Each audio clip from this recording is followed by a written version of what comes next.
This Yukon is the reason why you shouldn't buy an Escalade. I'll include a link to the Provo GMC's website in the description down below. If you have any questions, need any help, just ask for Alec. I'll also include a link to my car buying guide. Let's get right into it.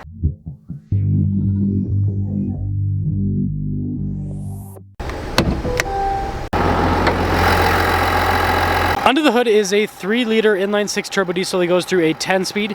Fuel economy is 20 around town, 24 on the highway, with power outputs being 305 horsepower and then 495 pound-feet of torque. I'm trying to hit 500,000 subscribers before the end of the year. I'd really appreciate it if you'd help me out with that. Hood is raised on either side, and I like this kind of like grayish green. You got the C-shaped headlights, fog lights down below. We've got the AT4 grille, and then you got red tow hooks with this. And this one is lifted, so it definitely has a taller stance compared to what you'd see with a stock Yukon. Tire and wheel setup is 285 by 55 by 22. You've got this nice kind of like bronze finish, which contrasts the paint quite well. And yeah, it is lifted a little bit to accommodate for the larger tires. We'll see how the air suspension performs with that. AT4 badge there on the side, and then we do have power side steps. And then here's the side profile to give you guys an idea of the stance with the modifications. When it comes to key fob features, we've got our lock and unlock, remote start, you got the opening for the hatch and then just for the window, and GMC logo on the back. Got a little outlet back here, that's to fold down the second row. This is for the third row, it can raise and lower, and this is the XL, so we've got lots of space behind the third row. And if you fold the third row down, I mean, you could sleep back here. C-shape with the taillight design, and then you got all the rest of the badging here in chrome. That will cap things off for the exterior of this Yukon. We got a lot of muscle with this week's giveaway. The first car is a 1964 Corvette Resto Mod with a 500 horsepower small block V8, a 5-speed Tremec manual, and upgraded brakes to give you modern performance. The next is a new Z06 with all of the carbon fiber and the 5.5 liter flat plane crank V8 producing 670 horsepower. On top of that, you do get $60,000 in cash if you win this giveaway to help pay for the taxes. As always, use code BHC or click the link in the description down below or in the pinned comment. This will give you 4x bonus tickets on any donation, $25 or more. Keyless entry, and let's check out the interior. Red stitching with the white stitching, got some wood trim, but a nice soft touch, and this does come with the upgraded Bose sound system. Now the Ultimate gives you the fancy seats. I mean, they're perforated down the center, you got nice piping too. Adjustments are nicely labeled. Great legroom here in the back. We've got a little storage pocket. We also have the TVs here in the rear. Below we've got some cup holders. We have a screen to control stuff like the climate. We also have heated seats for the second row, USB ports, HDMI on top of that.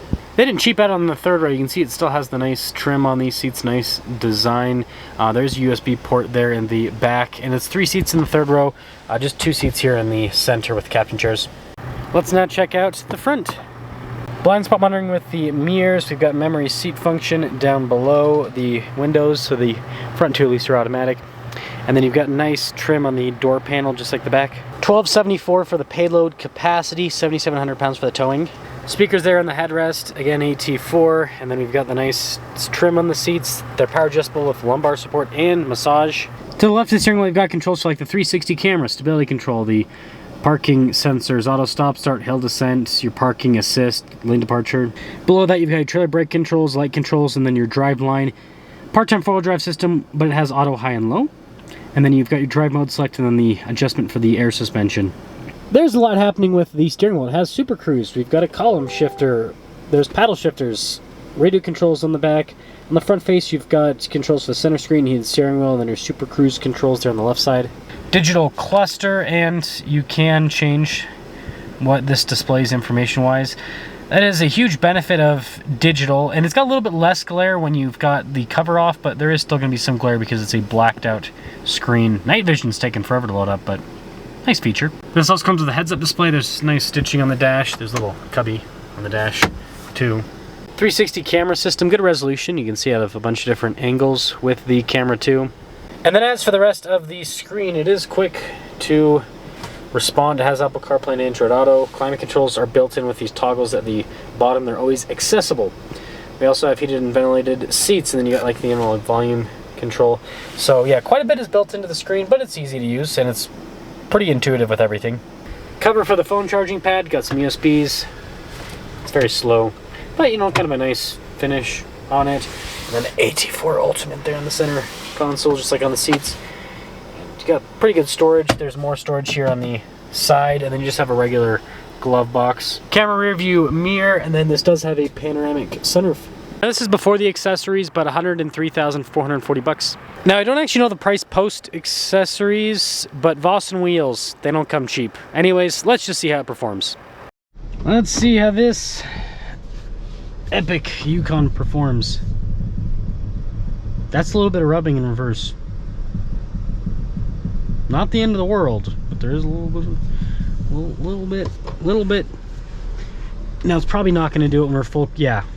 See, I have the same thing with my Land Cruiser.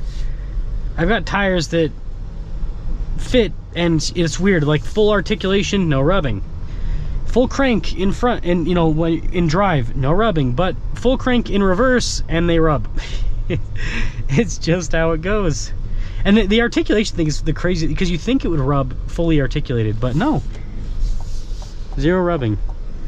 It's only in reverse. And even if you're fully articulated and in reverse, there's no rubbing. It only rubs if there's no articulation and reverse. Explain that one to me.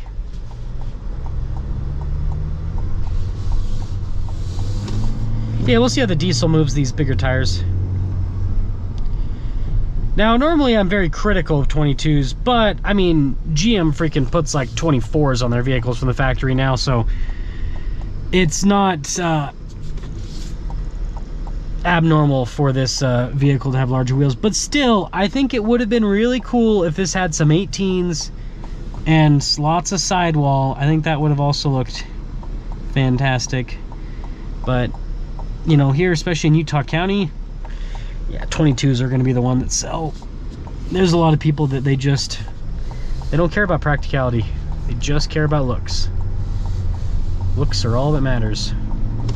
That's Utah for you, though, in a nutshell. Diesel moves it fine. His tires aren't as loud as I thought they'd be. I mean, this is pretty insulated. I can't roll down the window because of the window tint, but I'm pretty sure it's double paned up front, if I remember right. Just in the front. The back, I don't think so. And I will say it, I'm going to keep saying this, and I'm going to bully every single automaker. If your car is over 100 grand, every single window needs to be double paned. Every single one. If you're going to charge over 6 figures for a car, it's got to have that. No ifs, ands, or buts. I'm just sick of automakers cheaping out. Like, there's a cloth strip at the bottom of the seat, too, for example. It's little things like that that upset me because of the price point of the car. Like, if you have a $20,000, $30,000 car and there's a little cloth strip, it's like, yeah, that makes sense, you know? It's like, not ideal, but yeah, that makes sense. But when you have a $100,000 car, it's like, why? No expense should be spared.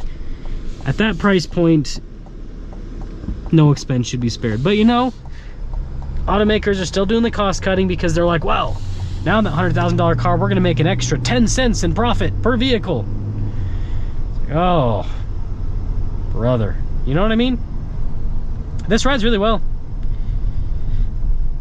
Yes, with the lift and everything, I mean, it doesn't, yeah, I thought it might, you know, sometimes when you lift vehicles, they can be pretty bad. But what I will say is, with air suspension, as long as it's not like mega jacked up, they actually ride pretty well with the lift kit a lot of times.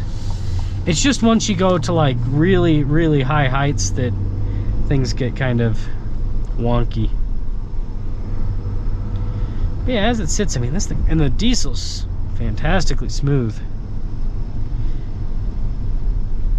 So yeah, overall, I mean, this is great. And again, this is the car that I'd buy if I was looking at this type of full-size SUV rather than an Escalade.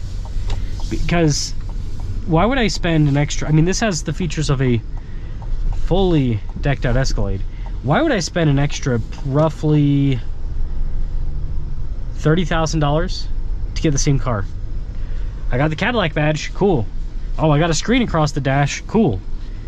To me, I don't think that's worth it. Now, obviously, people will buy it because of the prestige, but I think that's going away. I think that with reviews and everything like this, I think it's helping people to see that, like, features is what's important. Prestige, who cares? Who cares? Who cares what your neighbor thinks? It's just about how the vehicle drives, right? I think that's the most important thing. How it drives, what features it provides. If it doesn't drive well and if it doesn't provide the features that you need, then what's the point? And if it can provide those at a lower price point, why go more expensive? Let me know your thoughts.